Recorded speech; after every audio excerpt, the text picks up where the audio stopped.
तो चलिए अब हम लोग की नेक्स्ट हेडिंग क्या है बच्चों, प्रकाश का परावर्तन। इस चैप्टर का जो मूल हिस्सा है वो यही है बच्चों, प्रकाश का परावर्तन।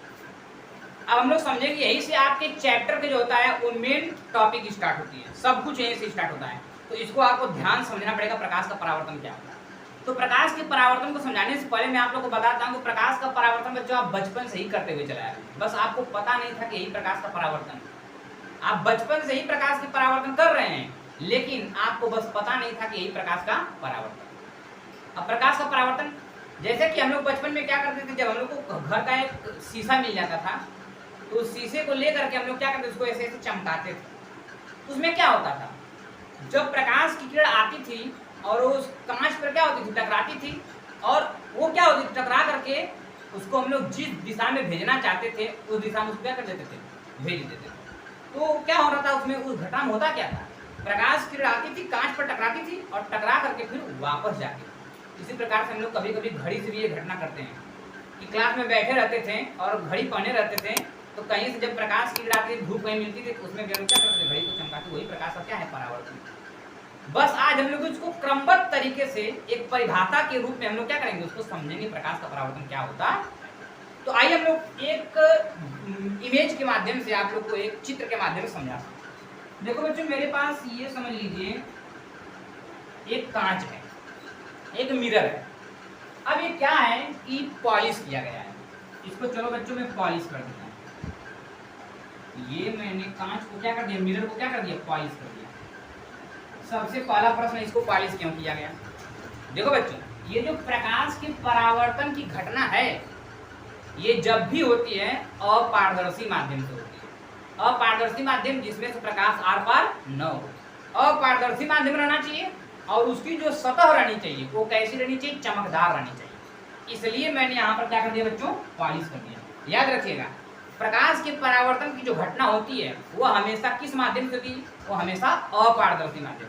और अपारदर्शी माध्यम की जो सतह रहनी चाहिए वो कैसी रहनी चाहिए, चमकदार रहनी चाहिए। तो मैंने यहाँ पर एक मिरर ले लिया, M1 M2 इसका सिरा है, M1 M2 इसका सिरा है, और इस पर मैंने क्या कर दिया बच्चों, पॉलिश कर दिया। अब इसको ये भी समझिए कि मिरर रखा कैसे गया है।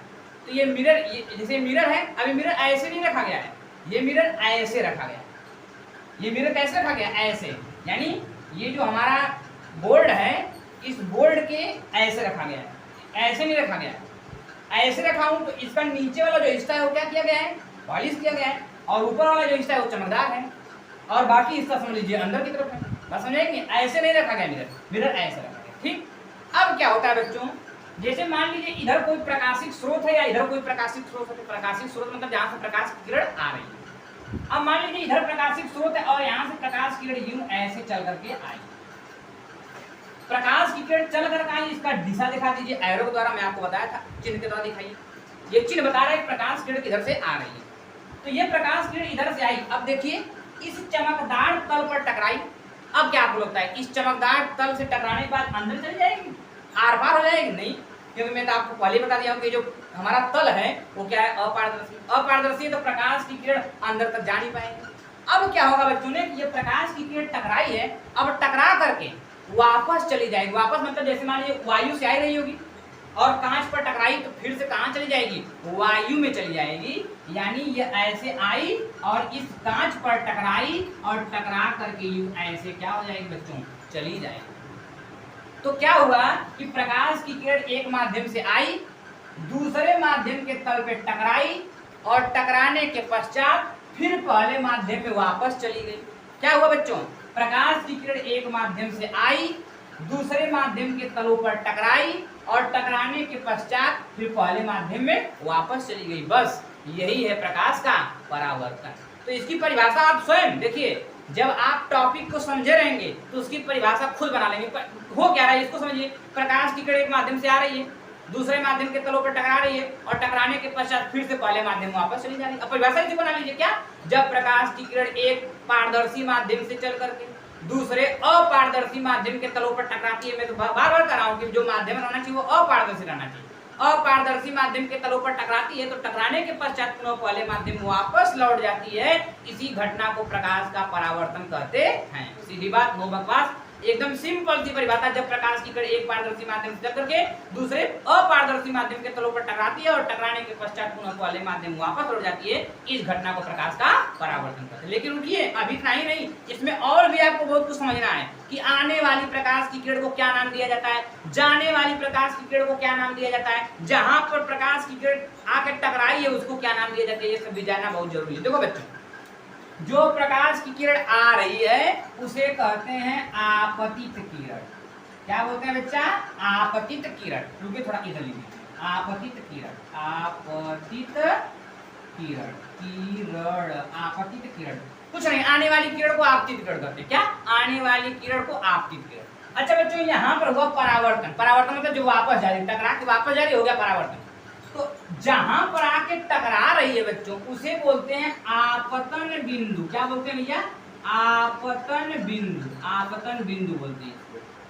आपतन बिंदु मतलब जहां पर आकर के आपतित हो रही है, जहां पर आकर टकरा रही है, वो देखिए आपतित किरण मतलब आने वाली किरण, और जिस बिंदु पर टकराई उसे क्या बोलते हैं बच्चों? आपतन बिंदु या आपतन बिंदु। अब उसके बाद टकरा के वापस जा रही है, वापस जा रही उसको बोलते हैं, यानी अब जो वापस जा रही है वो क्या हो रही है? परावर्तन घटना के बाद जा रही है, परावर्तन हो गया, अब जा रही है, तो उसे क्या बोलते हैं? परावर्तित किरण। क्या बोलते हैं बच्चा?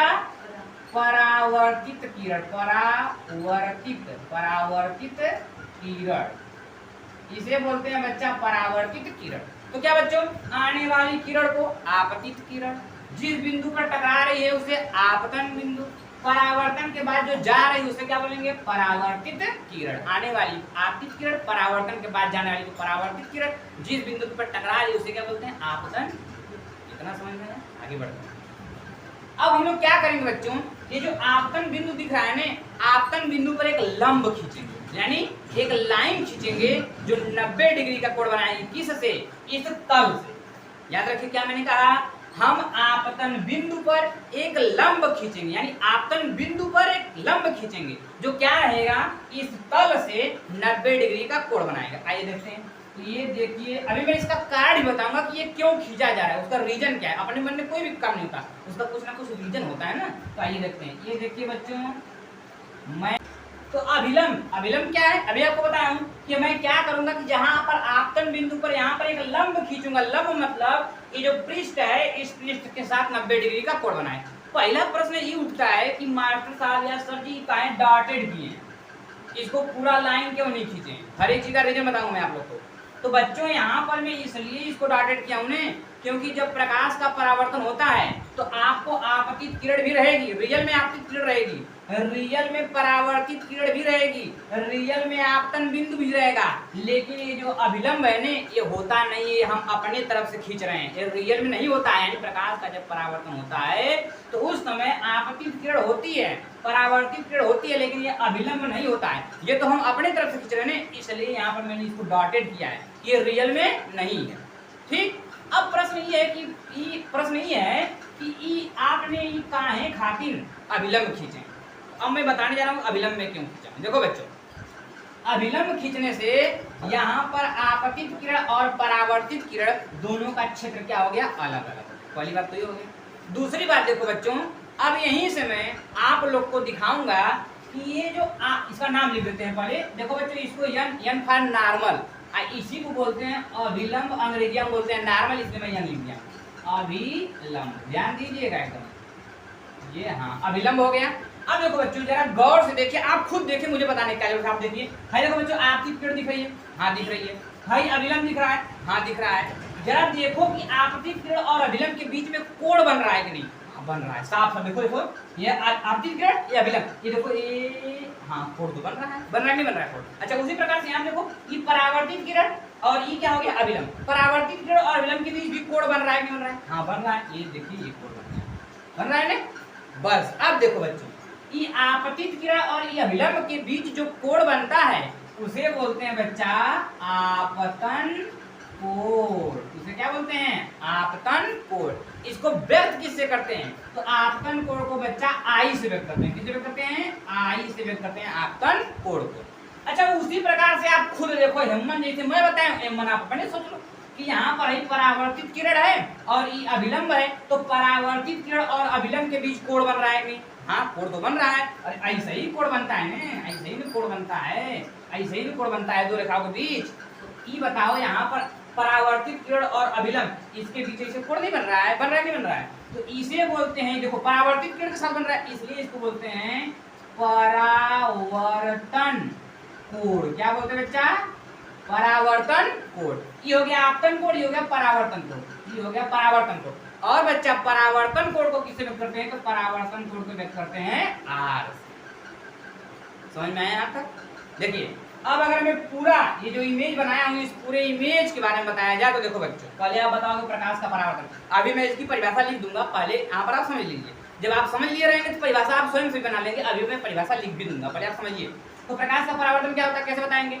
जब प्रकाश की किरण एक माध्यम से चल करके दूसरे माध्यम के तलों पर टकराती है और टकराने के पश्चात पुनः पहले माध्यम में वापस लौट जाती है, तो इस घटना को प्रकाश का परावर्तन कहते हैं। उसके बाद आने वाली किरण को आपतित किरण, परावर्तन के बाद जाने वाली किरण को परावर्तित किरण। और हम लोग क्या करते हैं, आपतन बिंदु पर एक रेखा खींचते हैं जो क्या करता है, तल के साथ 90 डिग्री का कोण बनाता है, उसे क्या बोलते हैं बच्चा? अभिलंब बोलते हैं। अब अगर आप देखेंगे तो अभिलंब और आपतित किरण के बीच कोण बन रहा है, तो अभिलंब और आपतित किरण के बीच बनने वाले कोण को हम लोग बोलते हैं आपतन कोण। आपतन कोण को आई से व्यक्त करते हैं। उसी प्रकार से आप देखेंगे कि परावर्तित किरण और अभिलंब के बीच भी कोण बन रहा है, तो परावर्तित किरण और अभिलंब के बीच बनने वाले कोण को परावर्तन कोण बोलते हैं। और परावर्तन कोण को हम व्यक्त किससे करते हैं बच्चों? तो परावर्तन कोण को हम आर से व्यक्त करते हैं। ये हो गया प्रकाश का परावर्तन। रुकिए अभी जाइए मत, अभी और बचा हुआ है एक हेडिंग, क्या है? परावर्तन का नियम। प्रकाश के परावर्तन का नियम। देखो बच्चों, जब भी कुछ होता है तो कुछ नियमों से होता है। उसी प्रकार से यहाँ पर जब प्रकाश का परावर्तन होता है वो कुछ नियम से होता है। तो प्रकाश के परावर्तन का नियम, प्रकाश के परावर्तन का नियम। तो बच्चा प्रकाश के परावर्तन के दो नियम, प्रकाश के परावर्तन के दो नियम होते हैं। सबसे पहले मैं आपको दोनों नियम समझाऊंगा, उसके बाद प्रकाश के परावर्तन को भाई परिभाषित कर देंगे और उसके साथ ही साथ प्रकाश के परावर्तन के नियम को भी लिख देंगे। तो पहले अभी तक हम लोग प्रकाश के परावर्तन को समझें और उसमें क्या क्या चीजें होती है, परावर्तित किरण क्या होती है, आपतित किरण क्या होती है, विलंब क्या होता है, ये सब समझें। अब हम लोग समझ लेते हैं प्रकाश के परावर्तन का क्या नियम होता है, फिर सभी टॉपिक को लेकर के एक साथ में लिख दूंगा यहाँ पर, लिख करके मैं आपको समझा दूंगा। ठीक, आइए देखते हैं प्रकाश के परावर्तन का नियम। तो मैंने अभी आपसे कहा कि जब भी कुछ होता है कुछ नियमों से होता है। उसी प्रकार बच्चों जब प्रकाश का परावर्तन होता है तो ये भी कुछ नियमों से होता है। और प्रकाश के परावर्तन के दो नियम हैं। अब पहला नियम क्या कहता है, इसी फिगर के माध्यम से आपको समझाऊंगा और आपसे ही पूछूंगा और आप खुद उसकी परिभाषा बताएंगे। देखिए कैसे। अच्छा बच्चों, जब प्रकाश, आप अपने दिमाग से सोचो, अगर मान लो बच्चों प्रकाश के परावर्तन हो रहा है तो आपतित किरण, परावर्तित किरण और अभिलंब, क्या ये तीनों चीजें अलग अलग रहेंगी? आप सोचो अपने दिमाग से कि अगर मान लो प्रकाश का परावर्तन कहीं हो रहा है तो आपतित किरण कहीं और रहेगी, परावर्तित किरण कहीं और रहेगी और अभिलंब कहीं और रहेगा। ऐसा नहीं होगा ना, ये तीनों एक ही तल पर रहेंगे, एक ही तल पर रहेंगे। जैसे यहाँ पर देखिए ये तीनों एक ही तल पर रहेंगे, नहीं है? ऐसा तो है नहीं कि आपतित किरण किसी और तल पर रहेगी, परावर्तित किरण किसी और तल पर रहेगी और अभिलंब किसी और तल पर रहेगा, नहीं रहेगा ना। बस यही बन जाता है पहला नियम। क्या? जब पहला नियम क्या कहता है, आपतित किरण, परावर्तित किरण और आपतन बिंदु पर खींचा गया अभिलंब। कैसे? आपतित किरण, परावर्तित किरण और आपतन बिंदु पर खींचा गया अभिलंब, तीनों एक ही तल में स्थित होते हैं। सही बात है।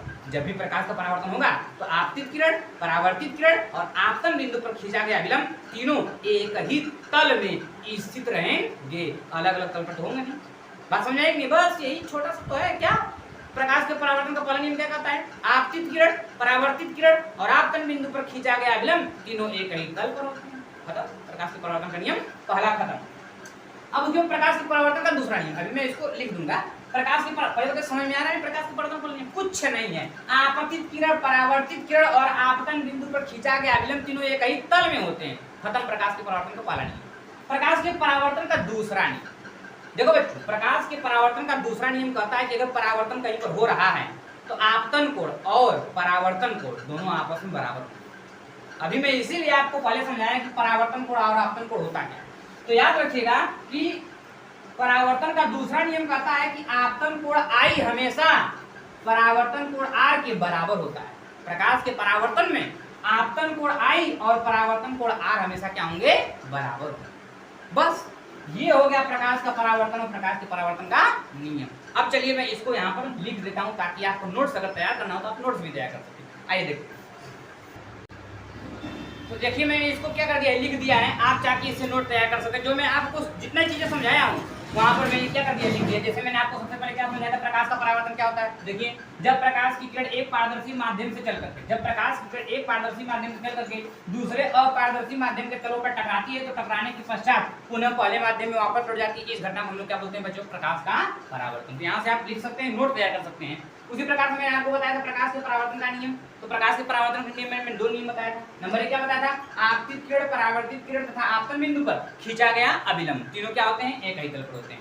यहाँ पर आप चाहें तो इमेज भी बना सकते हैं, जैसे मैं आपको बताया समझाया था। तो यहाँ पर हमारा एक कांच था जिस पर पॉलिश किया गया था और उसके बाद इधर से प्रकाश किरण आ रही थी, यहाँ टकरा रही थी, टकरा के ऐसे क्या हुई थी, वापस चली गई थी। तो यहाँ पर मैंने क्या खींचा था, एक अभिलंब खींचा था। तो ये प्रकाश के जैसे मैंने आप इसमें सब कुछ लिखा था ना, समझाया था आपको कि क्या होता है, आपतित किरण, परावर्तित किरण, अभिलंब, आपतन बिंदु। उसके बाद दूसरा नियम क्या कहता है, आपतन कोण, परावर्तन कोण आपस में क्या होते हैं बच्चों, बराबर होते हैं। कोण आई बराबर कोण आर। आज की क्लास में हम लोग समझा क्या, प्रकाश का परावर्तन क्या होता है। इसके बाद की जो हम लोग की टॉपिक रहेगी बच्चों, वो रहेगी दर्पण से। यानी हम लोग प्रकाश का परावर्तन की घटना जो है वो दर्पण से करवाएंगे और दर्पण क्या होता है समझेंगे और उसके बाद हम लोग प्रतिबिंब बनाएंगे। आज की क्लास के लिए इतना ही। अगर वीडियो अच्छी लगी है तो वीडियो को लाइक कर दीजिएगा और चैनल को सब्सक्राइब जरूर कर दीजिएगा ताकि आपका सपोर्ट मिलता रहे और मेरा उत्साह बना रहे। ठीक, बाय बाय आज के लिए।